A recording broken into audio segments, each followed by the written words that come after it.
The rain came down in relentless sheets, drenching the world in gray. On the cracked asphalt of a deserted street, a small figure limped along. The cat was little more than skin and bones, her fur clumped together with mud and rainwater. She sniffed at a discarded fast food wrapper, her empty stomach twisting painfully when she found it devoid of scraps. Her world was a cold, unforgiving place. Cars whizzed by, their headlights casting fleeting glimpses of her fragile frame. Once she darted to avoid a truck, her heart pounding as its blaring horn shattered the night. The wound on her hind leg throbbed with each step, but she pressed on, driven by a survival instinct that refused to let her stop. As she rounded a corner, a flicker of light caught her eye, a warm glow spilling out from a shop window. She approached cautiously, drawn by the faint scent of something edible. But before she could investigate, a loud crash startled her. She bolted, her injured leg giving way beneath her, sending her sprawling into a puddle. In the distance, a figure appeared. Clara pulled her scarf tighter against the cold wind, her breath forming small clouds in the air. She had no reason to be out tonight, not really. But something had compelled her to take a walk, as if the walls of her small apartment had grown too suffocating to bear. She was lost in thought when she saw the cat. At first she thought it was a shadow, just another trick of the dim streetlights. But then it moved, a shivering, pitiful creature huddled beneath a broken bench. Clara hesitated, her heart clenching at the sight. She had always had a soft spot for animals, but this cat was in bad shape. The kind of shape that required more than a passing act of kindness. "Hey there," she murmured, crouching down. Her voice was soft, almost coaxing, as she reached into her pocket for the remains of a granola bar. "Are you all alone out here?" The cat's wide, fearful eyes met hers. It didn't move, its body trembling with exhaustion. Clara tore off a small piece of the granola bar and placed it on the ground. Slowly the cat inched forward, its movements cautious but desperate. As the cat ate, Clara noticed the gash on its leg. It was deep and angry looking, the fur around it matted with blood and dirt. Her heart ached. "You poor thing," she whispered. "What happened to you?" Clara knew she couldn't leave the cat there. Not in this condition. But as she reached out, the cat flinched, its body tensing with fear. Clara pulled back, giving it space. "It's okay," she said softly. "I'm not going to hurt you."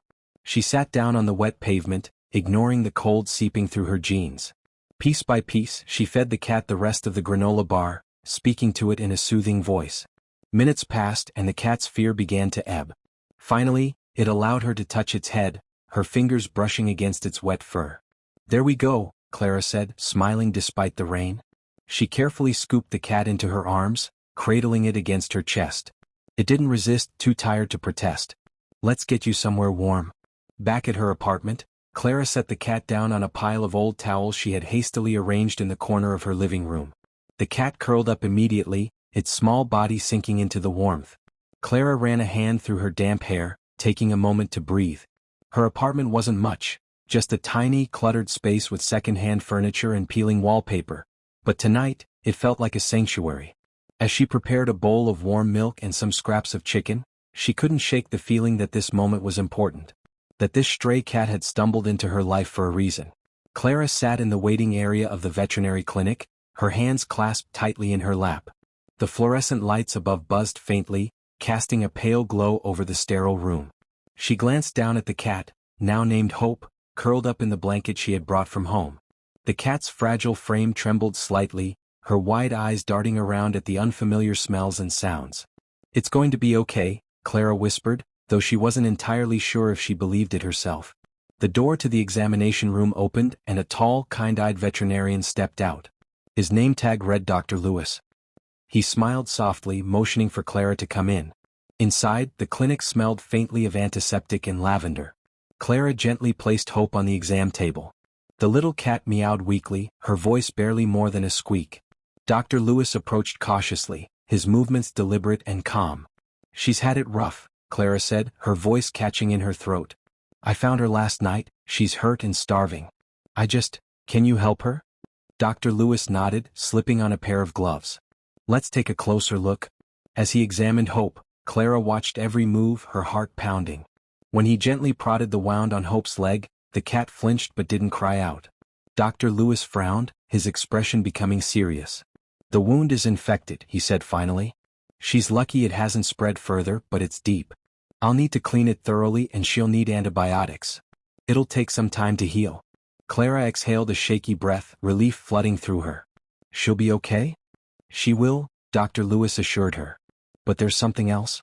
Clara stiffened. What? Dr. Lewis picked up an X-ray he had taken of Hope's leg. There's an old fracture here, likely from a significant injury. It's healed now, but it suggests she's been through a lot more than we can see. Clara's stomach twisted. What kind of life had Hope endured before she found her? Can we do anything about it? She's not in pain from it anymore, so it's just part of her story now, Dr. Lewis said gently. But the infection is our priority. I'll need to keep her here overnight for observation and treatment. Clara hesitated. The thought of leaving Hope even for one night felt unbearable. But she knew it was necessary. Okay, she said, stroking Hope's head softly. I'll do whatever it takes. The next day, Clara returned to the clinic to pick up Hope. The moment she walked through the door, Hope's ears perked up, and her eyes lit with recognition. Clara's heart swelled as she scooped the little cat into her arms, marveling at how much brighter and livelier she seemed, even after just one night of proper care. Thank you, Clara said to Dr. Lewis as he handed her a bag of medication. I really can't tell you how much this means. She's lucky to have found someone like you, Dr. Lewis replied with a warm smile. But don't forget, you've saved her, but she's already starting to save you too. Clara paused, his words striking a chord deep within her. It was true. In just a few short days, Hope had brought a sense of purpose and connection back into Clara's life. For the first time in months, she felt like she wasn't entirely alone. Back at home, Clara dedicated herself to Hope's recovery. Every morning, she carefully administered the antibiotics, her voice gentle and reassuring as she coaxed the cat to take the medicine. Every evening, she cleaned and bandaged the wound on Hope's leg, marveling at the way the little cat seemed to trust her completely. As the days turned into weeks, Hope began to transform. Her fur grew glossy, her eyes sparkled with vitality, and her once timid demeanor gave way to a playful, affectionate nature. Clara often found her perched on the windowsill, watching the world outside with a quiet curiosity. But there was something else. At night, Hope would sit by the door, scratching softly at the wood and meowing quietly, as if she were calling out to someone. Clara couldn't shake the feeling that Hope was trying to tell her something. One evening, Clara decided to follow Hope's lead. With the little cat tucked securely in her arms, she stepped outside and let Hope guide her. The cat squirmed and meowed, her body tense with urgency. What is it, girl? Clara asked, her voice laced with curiosity and concern. What are you looking for? Hope's ears twitched, and she leapt from Clara's arms, landing gracefully on the sidewalk. Clara followed closely as Hope padded down the street, her movements quick and determined. They walked for several blocks, the quiet hum of the city night surrounding them. Finally, Hope stopped in front of a dense patch of bushes in a small park. She meowed loudly, her tail flicking with excitement. Clara knelt down, parting the branches cautiously. Her breath caught in her throat. Huddled in the shadows were 3 tiny kittens, their eyes wide and frightened. They looked thin and frail, their tiny bodies trembling as they stared up at Clara. Hope let out a soft, almost maternal chirp, stepping forward to nuzzle each of them in turn. Oh my God, Clara whispered. They're yours, aren't they? Clara didn't hesitate. Carefully, she gathered the kittens into her arms, Hope following closely at her heels. Back at her apartment, she set up a warm, cozy space for the little family, her heart bursting with a mix of awe and determination.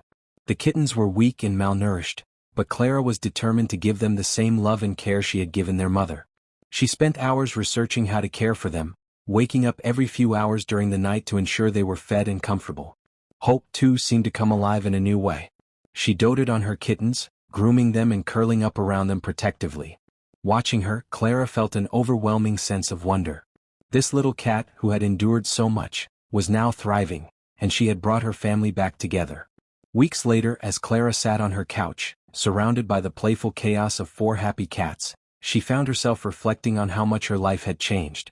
When she had found Hope that night in the rain, she had thought she was saving a helpless creature. But in truth, Hope had saved her. For years, Clara had been carrying the weight of loneliness and loss, struggling to find meaning in her days. But now her home was filled with life, love, and purpose. She had rescued a cat, and in return she had gained a family.